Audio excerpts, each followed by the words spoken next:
سلامونه او نیکې هیلې دوستانو، هیله ده چې ټول روغ رمټ اوسئ.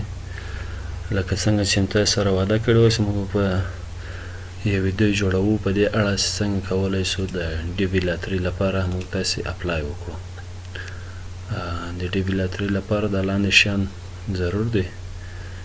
اول ایمیل ادرس ده، دوم د تلیفون نمبر، دریم تذکره او یا پاسپورت، او څلورم هم باید تاسې عکس ولرئ. عکس هم هغه کوم کوالټي یا کوم سایز باندې چې د ګرین کارت لپاره دی باید تاسې ولرئ. که چېرته په دغه سایز باندې نه وي تاسې عکس نه منل کېږي. 600 په 600 پکسل کې باید تاسې یو عکس ولرئ تر څو تاسې عکس قبول شي. دا یو مهم بخش دی ګرین کارت ده چې تاسې باید په دغه سایز باندې عکس ولرئ. نو ما سره عکس ته زه تاسو ته اندازه ښیم چې په دغه اندازه بیا تاسو کولی شئ چې عکس خپل عکس جوړ کړئ. پراپرټیز ته راځم زه، ډیټیلز نه، ډایمنشن 600 په 600 پکسل کې باید وي. که چېرته نه وي عکس هم نه منل کېږي، که کم وي یا زیات وي تر دې عکس هم نه منل کېږي. دا ستاندرد همدا سایز د ګرین کارت لپاره د امریکا د ویزې لپاره. نو راځو دوستانو براوزر خلاصوو. براوزر کې اول موږ تاسې ډي وي لاترۍ لیکو، اول اپشن یې انتخابوو. کله چې ما اول اپشن انتخاب کړو موږ تاسې ته دا صفحه خلاصېږي. دې صفحه کې اول اپشن چې ده موږ تاسې ته د ګرین کارت په اړه څنګه اپلای وکړو انسټرکشنز دی یا هم راهنما ده. هغه څوک چې معلومات نه لري په دې اړه باندې د هغو لپاره معلومات کولی شي له دې ځای معلومات واخلي. دوم اپشن د عکس مثالونه تاسې درکړي چې څه رقم عکس باید تاسې واخلئ، عکسونه تاسې ښوولي. او دریم اپشن چې د بګین انټري، له دغه ځایه موږ کولی شو چې خپله انټري پیل کړو یا اپلای وکړو. نو په بګین انټري باندې باید کلیک وکړو. کله چې په بګین انټري باندې تاسې دوستانو کلیک وکړئ دا صفحه درته خلاصېږي. په دې صفحه کې اول باید تاسې دغه کود دا لاندې خانه کې انټري کړئ. نو زه دا کود انټري کوم. په یاد مو وي چې هغه کرکټرز باید په غټو حروفو ولیکئ یا کیپیټل لیټرز باندې تاسې باید ولیکئ. نو زه دا کرکټرز لیکم.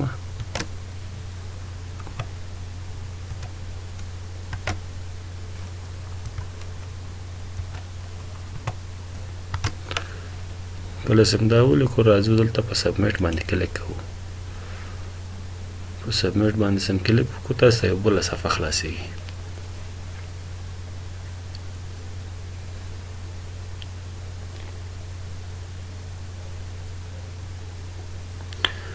دا صفحه پارت 1 انټرنت انفارمیشن، یعنې په دې کې هغه شخصي معلومات چې له تاسې غواړي.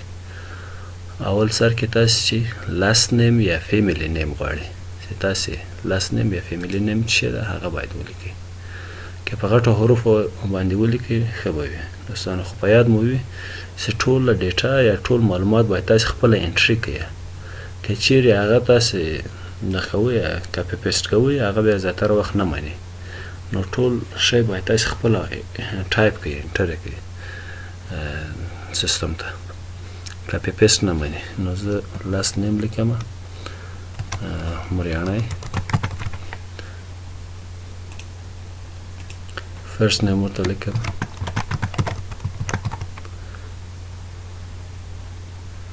میډل نیم نشته ځکه دوستانو موږ تاسې میډل نیم نه لرو. نو دا به نو میډل نیم چک کړو. راځو لاندې جندر انتخابوو. دې کې میل او فیمیل ده، نر ده که ښځه ده. نو خپل جندر باندې انتخاب کړئ. دې ځای زه میل انتخابوم. راځو لاندې برت ډیټ، ستاسو د زیږېدلو نیټه باید دلته ولیکئ. نو زه د زیږېدلو نیټه ورته لیکم. په یاد مو وي دوستانو چې دا باید د تذکرې له مخکې تاسې ډک کړئ تر څو په دقیق ډول باندې راشي چې کومه اشتباه در څخه ونه شي. لاندې راځو سیټي ویر یو بورن، چېرته تاسې ویر یو ور بورن یعنې کوم ښار کې تاسې پیدا شوي یاست هغه باید ولیکئ. زه ورته لیکم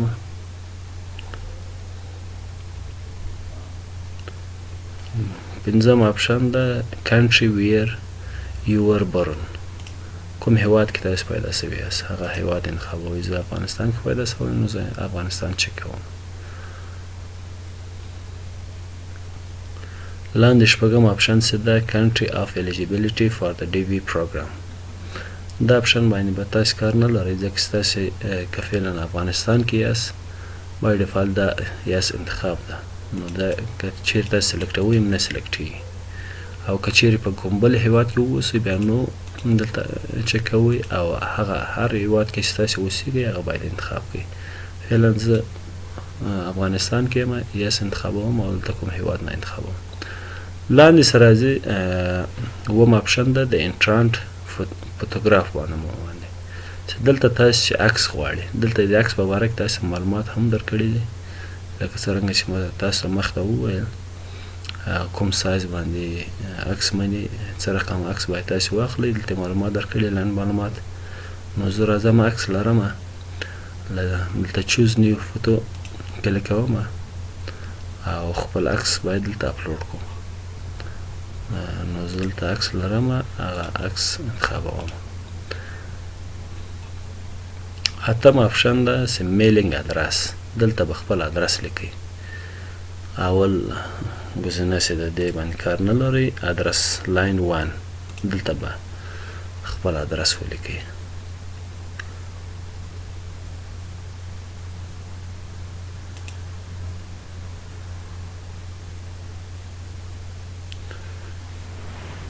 دلته زه ورته لیکم چې فورت ستریټ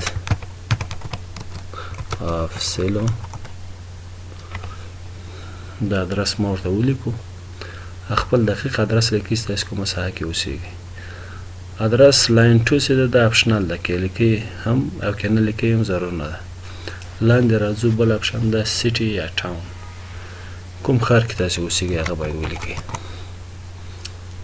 بل اپشن ده ډسټریکټ کاونټي پروvince سټیټ کوم ولایت کوم ولسوالۍ کې یا کوم ناحیه کې تاسو اوسیږئ هغه باید دلته ولیکئ. زه لیکم چې third district.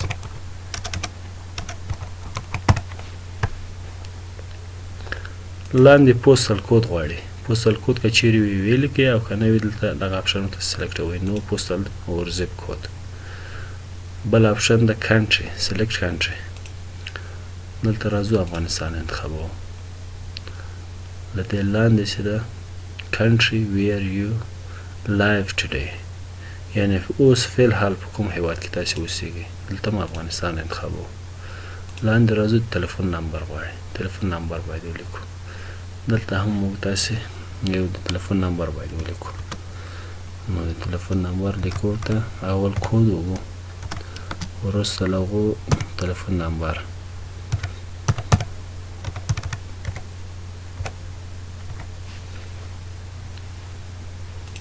مخانه غواړم.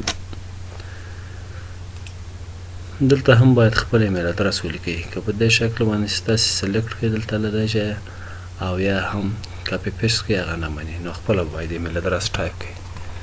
زه ایمیل ادرس ټایپ کوم.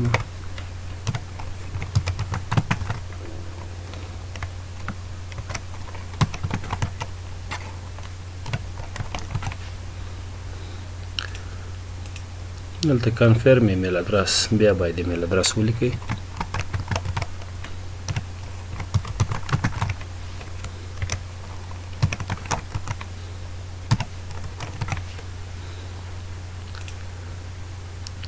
لاندې راځو دلته what is the highest level of education you have achieved as of today یعنی تاسو تر کومه حده پورې درس ویلی ده زده کړې مو کړي دي کوم چیرې تنه مکتب ویلی دا انتخابوئ له مکتب څخه فارغ سوي یاست دا اپشن انتخابوئ او هر کوم پوهنتون ویلی وي له پوهنتون چې فارغ یاست لیسانس سند لرئ یونیورسټي ډیګري باید انتخاب کړئ. که ماستر یاست ماستر ډیګري باید انتخاب کړئ. که دکتر یاست دکترا هم ویلي وي دا اپشن انتخابوئ. نو زه فعل حال یونیورسټي ډیګري انتخابوم لاندې راځي. دلته بل 13 اپشن ده چې what is your current marital status، یعنې فعل حال تاسې مجرد یاست، متأهل یاست، دلته هغه انتخابوئ. ان مرید که چیرې تاسې واده نه وي کړی، کوزدم نه وي کړي، ان مرید انتخابوئ. که چیرې واده ولرئ بیا دا نور اپشنونه انتخابوئ، یا طلاق سوي یئ او یا هم کونډه وي، دا اپشن انتخابیږي. نو فی الحال زه unmarried یعنی مجرد یم، دا اپشن انتخابوم. لاندې راځي 14 اپشن چې ده. 14 اپشن بیا number of children، که چیرې تاسې ماشومان ولرئ، د هغو څو ماشومان لرئ د هغو تعداد دلته لیکئ. نو زه فی الحال 0 ورکوم. او لاندې اپشن کنټینیو باندې پرس کوو. کنسل انټري که پرس کوئ دا صفحه کلوزیږي بیرته، موږ تاسې کنټینیو باندې پرس کوو.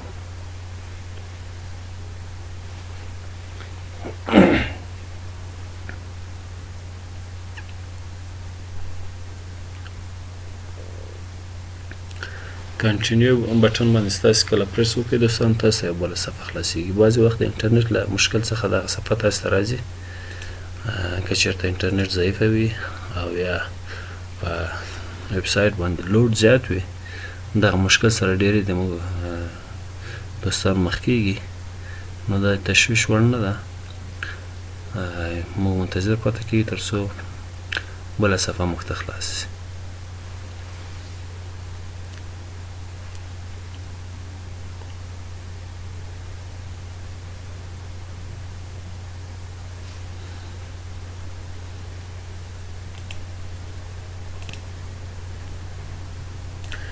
کله چې دوستانو کنټینیو باندې پرس وکړئ تاسې دا صفحه خلاصیږي. پارت 1 انټرانت انفارمیشن، دلته تاسې هغه معلومات ښیي چې تاسې انټر کړي دي، انټر کړي هم دي. نو هغه تاسې ته ښیي چې تاسې وګورئ سم دي که نه. دلته تاسې ته لاست نیم او فرست نیم ښیي، جندر هم ښیي، زیږېدلې نیټه، ولایت او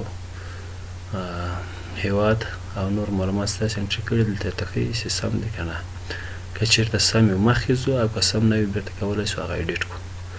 نو لاندې راځو، معلومات سم دي زموږ. که چېرته سم نه وي بېرته go to back to part 1 چې بېرته موږ تاسې کولی شو په دې کې تغیرات راولو. نو زموږ معلومات فی الحال سم دي، سبمیټ باندې کلیک کوو. سبمیټ بټن باندې ستاسې کله کلیک وکړو تاسې بلې صفحې ته ځئ.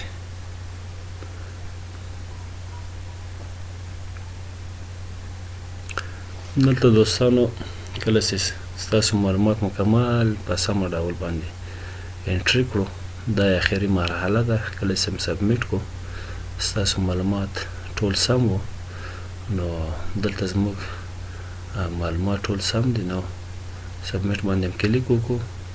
دغه مسیج ما ته ځکه راځي چې ما یو ځل مخکې هم ثبت نام یې اپلای کړی دی. تاسې کله ثبت نام کوئ تاسې ته ویلکم بک یا د ویلکم صفحه تاسو ته راځي، یعنې تاسې معلومات سم دي، ستاسې اپلای سم و، تاسو ته یو کنفرمیشن نمبر ښیي او تاسو هم هغه خپل معلومات ښیي. دلته تاسې هغه اپلای چې د ګرین کارت لپاره کوئ دلته مکملیږي. نو ما ته له دې خاطره دا مسیج راکړی ځکه چې ما مخکې مې یو ثبت نام کړی دی. دلته یې ویلي چې duplicate entries will not be accepted، یعنې ما یو ځل مخکې ثبت نام کړی دی. نو په دغه شکل باندې تاسې کولی شئ د ډي وي لاټري یا د امریکا د ګرین کارت لپاره تاسې اپلای وکړئ. دوستانو هیله ده چې دا ویډیو به تاسې ته مؤثره تمامه شوې وي. تاسو په لوی او بخښونکي خدای سپارم. الله مو مل څه ښه وخت ولرئ.